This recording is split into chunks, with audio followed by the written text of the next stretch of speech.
Sveiki, Alytaus krepšinio mėgėjai, kviečiame jūs apsilankyti kovo 27-29 dienomis Alytaus sporto rekreacijos centre, kur vyks Europos jaunimo krepšinio lygos baigiamasis turas, dalyvaujant stipriausiams Lietuvos, Latvijos, Estijos ir Suomijos komandoms.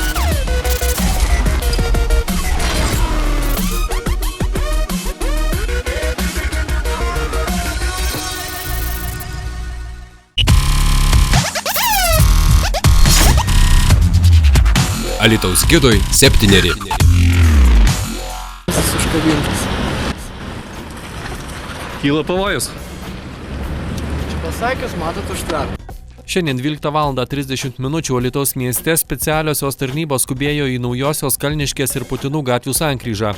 Čia atliekant gatvės platinimo darbus, traktoriaus vairuotojas užkabino dujotiekio vamzdį ir jį prakirto. Į aplinką ėmė veržtis dujos. Į įvykio vietą atskubėjo dujininkai ir policijos pareigūnai, kurie nedelsiant sustabdė eismą dalyje Naujosios ir Putinų gatvėse. Čia viskas bus uždaryta, bet tik leiskite tiesiai, ne?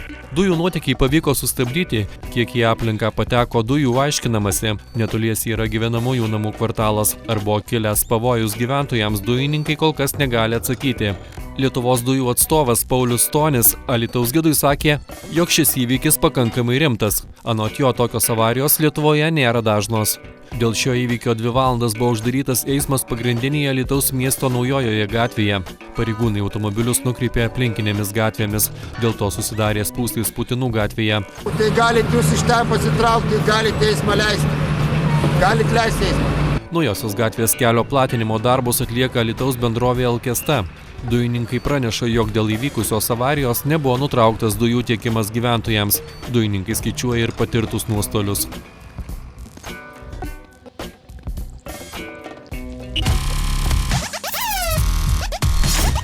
Alytaus gidas populiariausias portalas Dzūkijoje.